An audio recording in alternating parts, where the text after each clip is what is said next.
Long have I awaited this, the day that you would come. A tragedy unfolds now, which pains me more than you can know.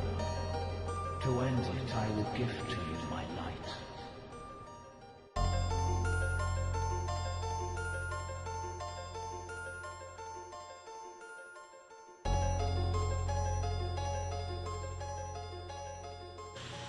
Welcome back. This is part 2 of Final Fantasy: The Psychology and Philosophy. Today I'm going to be talking about imagination and how it's easy to project oneself into an imaginary environment. I'm going to be talking about the purpose of roleplay and why it's so easy to project yourself into Final Fantasy and video games in general. Let's talk about the world map. Final Fantasy is a series that uses the classic system of growing and shrinking of the environment to make travel less tedious for the gamer and to fit more content onto the cartridge or disc. Micro and macro. Each FF universe is small, finite, and complete. The worlds only have so much content in them, but the proportions of everything in Final Fantasy rarely confuse the gamer, despite their impossibility. Let me give you an example. The hero tromps over an entire continent within 1 minute. The world map is small, and the player appears to be a giant or a huge game piece. Towns on the map are usually no bigger than Bart's in Final Fantasy V. A single house on the map is smaller than even Little Realm in Final Fantasy VI, and yet, the continuity is never broken. This is because there is a static system in place that keeps the player informed at all times of where he is. To clarify further, I'm going to list all the regular modes of gameplay in Final Fantasy. There is the mode in which the player is exploring inside a town or dungeon. Everything is, for the most part, to scale with the character who leads the party. Then there is a secondary mode that is present in some of the games that occurs when the player enters a house, nook, cranny, or cave within the town or dungeon. The inside is usually larger than what would be possible according to the scale of the exterior, but it is usually more realistic based on the size of the hero. There are also the battle arenas.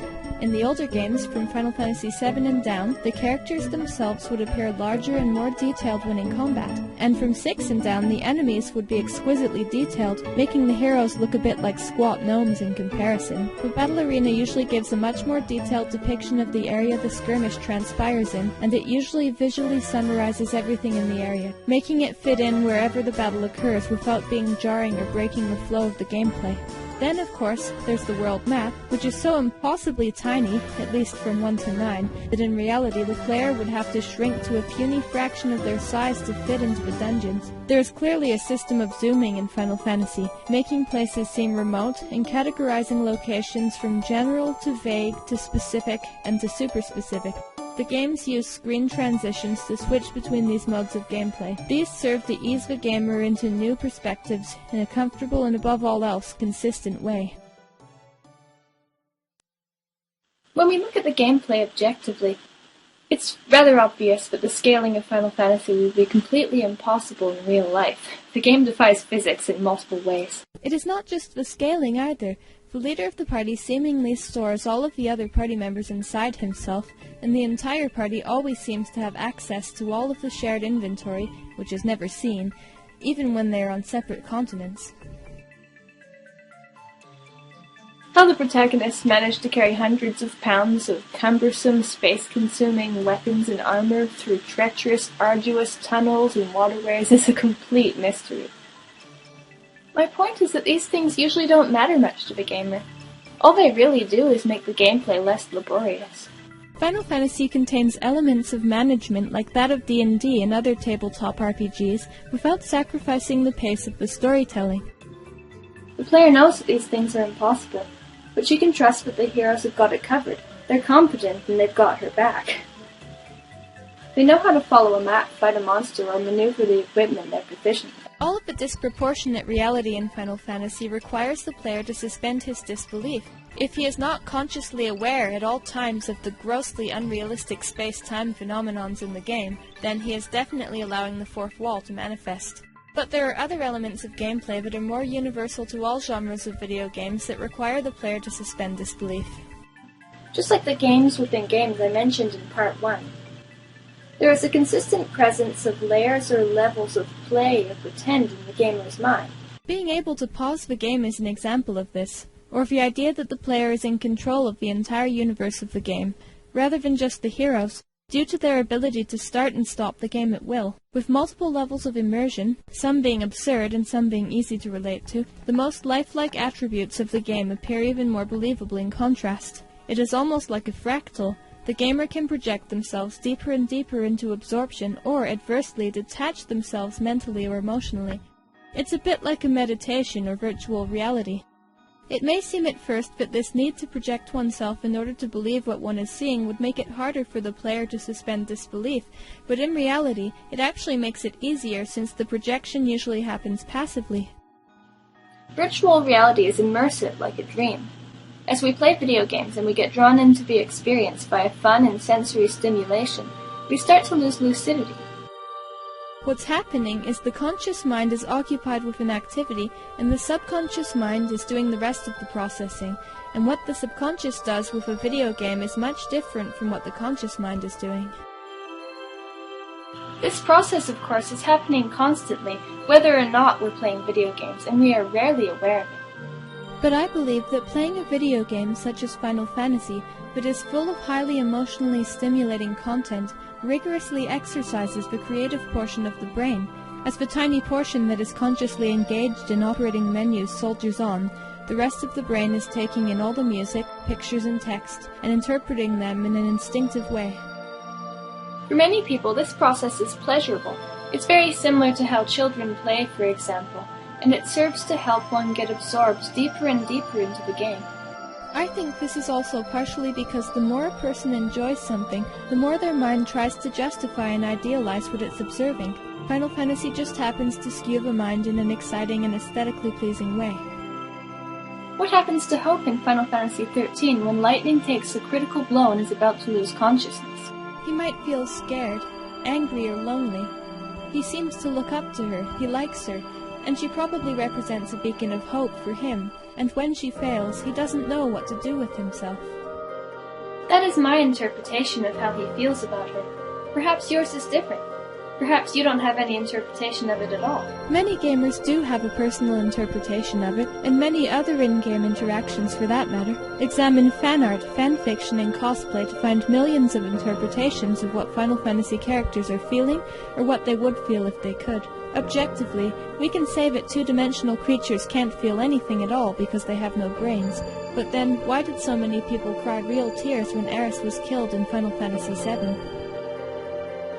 This is because it is 100% possible to relate to fictional characters. What's subjective is how and why we do this. Realism definitely plays an important role. The more realistic something is, the easier it is for us to suspend disbelief. This is why watching a live-action movie is a simple way for many people to kill time and tune out the rest of the world. But there are other ways to pass the time through media without having to relate to it as though it were reality. The other valuable time waster is mindless entertainment.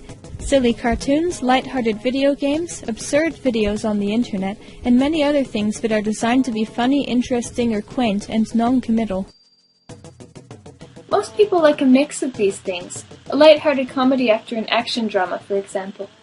A lot of the really successful movies, books, and video games combine these things. Final Fantasy provides the player with a synergistic mix of serious story and frivolous details. This creates harmony. It is like a four-piece band that plays a steady bass, a varied rhythm, a dramatic melody, and a subtle harmony. Many successful works of art follow this formula in one way or another. Think of a Japanese meal, or an orchestra, or the rule of thirds present in art and photography. Square Enix seems to specialize in inventing and reinventing superlative balance and harmony. This, I believe, is the key to Final Fantasy's accessibility to others. To an extent, with the presence of a fine balance between believable and unbelievable, the player unconsciously feels less threatened because she can control the extent of her emotional involvement more easily. The fat chocobo, for example, cannot be taken seriously by most gamers, especially when in contrast with some of the other creatures in Final Fantasy, such as Bahamut. The balance of dark and light that's present in all of the games allows us more choices. We can focus on whichever parts are the easiest for us to digest and relate to, and therefore relate to the games more quickly and efficiently. A horror movie isn't so scary if there's a 10-minute scene of cute kittens playing, for example, although that would be an awesome movie in my opinion. A fun cartoon can still be taken seriously, or liked by adults if real political, emotional, social, and philosophical issues are present. Generally, it's up to the player how silly, serious, light or dark the media is, just as it is up to the player to interpret the way the heroes and villains feel about one another. I believe that the feelings of the gamer are projected onto the screen, and therefore the game relates to the gamer in the gamer's mind. Some gamers like to imagine Final Fantasy in greater detail than the game provides. It gives them pleasure to visualize the NES or SNES sprites as three-dimensional beings, or to theorize the way the potions and antidotes are administered. What would an elixir be like? What kind of bottle would it come in? I've personally imagined it to be magically lighter than air, to taste a bit like metallic water, and to come in a white crystalline bottle. The earlier in the series, the more room there is for imagination. Final Fantasy is a series that appeals more to people with great imaginations who find delight in pondering about trivial things.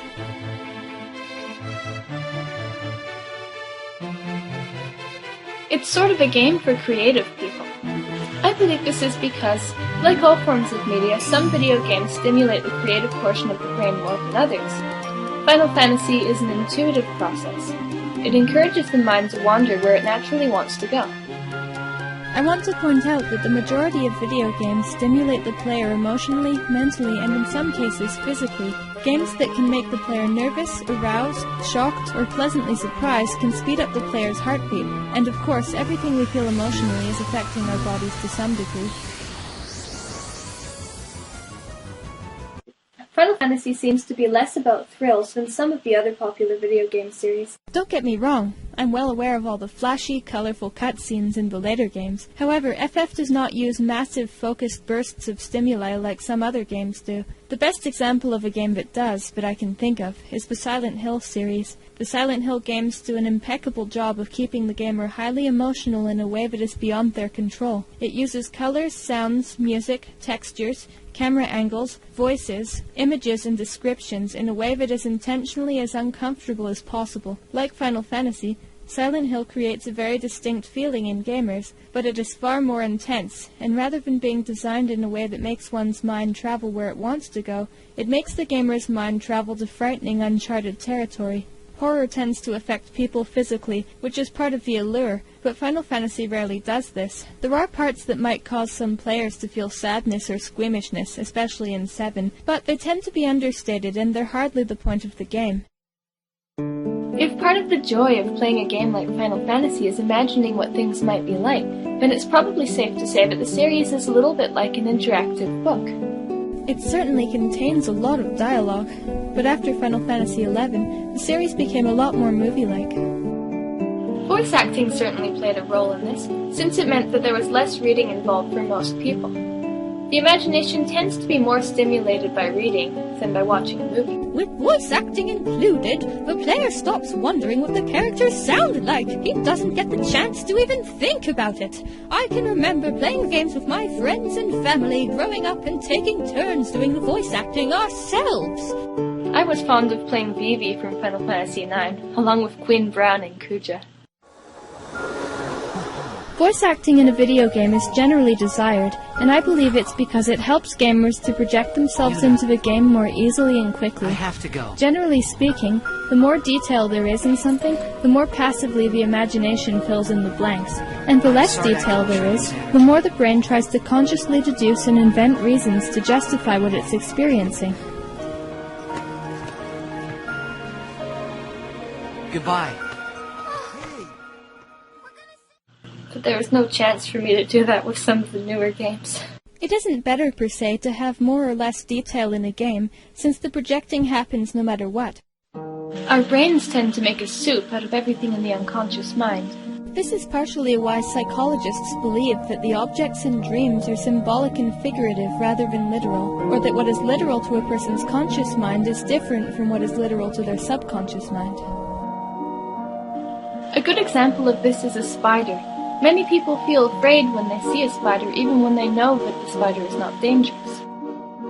This is because a spider is one of the things that affects us socially and genetically. We have evolved to be cautious of them, since some of them are poisonous. To the conscious mind, the spider is literally harmless. but we still fear it because a much larger and more influential part of the mind believes it is not. To the conscious mind, it is a common arachnid that is not poisonous, but to the evolutionary part of the subconscious mind, it is a spider.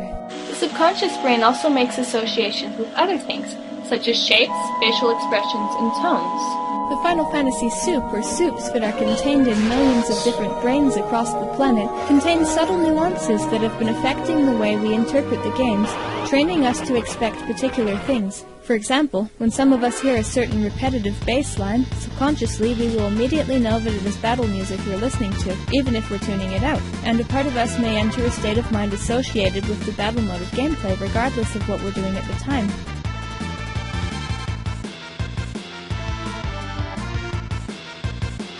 Each game in the Final Fantasy series allows for unique levels of self-projection.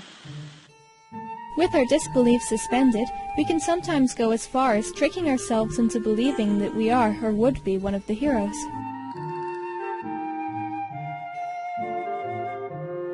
Typically, people seek to find aspects of themselves and other people they know in all forms of media.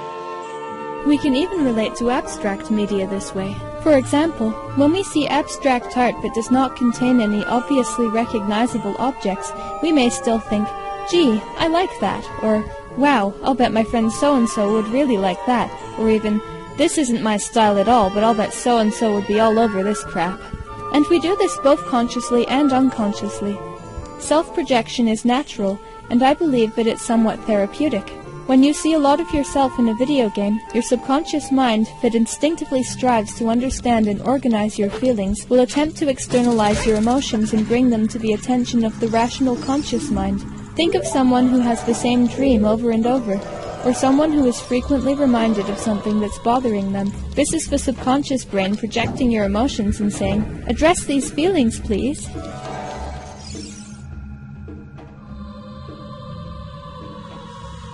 The brain doesn't know what you're thinking when it sends you these signals. It just acts on instinct. In Final Fantasy, there are dozens of different things for the player to use to analyze and explore their subconscious feelings. I already talked about the way the game stimulates the player's imagination. Now I'm going to explain some of the ways in which the player can put that stimulation to practical use. An easy example would be the characters. Most people who play Final Fantasy have favorite characters and least favorite characters. This is because the way we perceive artwork is largely personal. Yes, there is a part of the mind that wants to dissect media and announce its judgment, but the things we choose to pay attention to are linked to the way we feel, what's bothering us, and our unconscious desires. Whatever we can relate to best is what we focus on. Considering this idea, one could ascertain that when we are role-playing, we are not just playing the part of the characters, we are also playing the parts of the villains, the monsters, the objects and environments, the music and even the menus.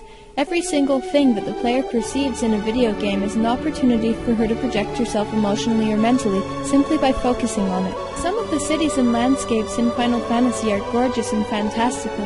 Have you ever played a Final Fantasy and wondered what it would be like to visit one of the places in the game? I certainly have, and many others have as well. Troya and Mysidia from FF4, Clara and Treno from FF9, Redania from FF14, and Narsh from FF6 are among some of the places I've personally longed to go to. People who play Final Fantasy get ample opportunity to relate to the imaginary characters. There are many heroes, villains, and NPCs for them to play with. Having multiple party members makes it more exciting for some gamers because it feels like there is more going on. From Final Fantasy VI to Final Fantasy XIV, the player also had some control over who was in their posse. For a few gamers, having multiple party members makes the game seem less lonely. They can suspend their disbelief enough to make their allies feel like friends in their minds when they are not distracted. Self-projection puts us into a subtle state of trance, in which we interpret video games differently and are more receptive to them. Because of the controller allowing the gamer to be participating with his or her body, the gamer is usually able to keep track of how far they progress into this state. Role-playing is usually a way for people to have an adventure or experience vicariously. Whether it's about art, exploration, or just letting off steam, the player of an RPG like Final Fantasy will usually use the gaming experience in the way that best suits them. But I believe that the gamer is only conscious of a small portion of their role-playing sessions as they're happening. They don't necessarily realize that as they project personal data, they are also receiving new data from the game that can change them in a number of ways. The gamer is going to, at some level, absorb the crystal that is at the heart of the Final Fantasy series, metaphorically speaking, and thus, as the player is infused with the light of the crystal, he will become the true light warrior. He becomes the real savior of the planet, because he is what drives and controls the heroes in the game, populating them with pieces of his own soul, like pieces of the crystal. Those are my theories about self-projection into RPGs. Perhaps yours are different. I'd love to hear about them, so leave a comment. In Part 3, I'm going to be talking about the crystal in the center of the Final Fantasy universe and many theories I have about the philosophy surrounding it.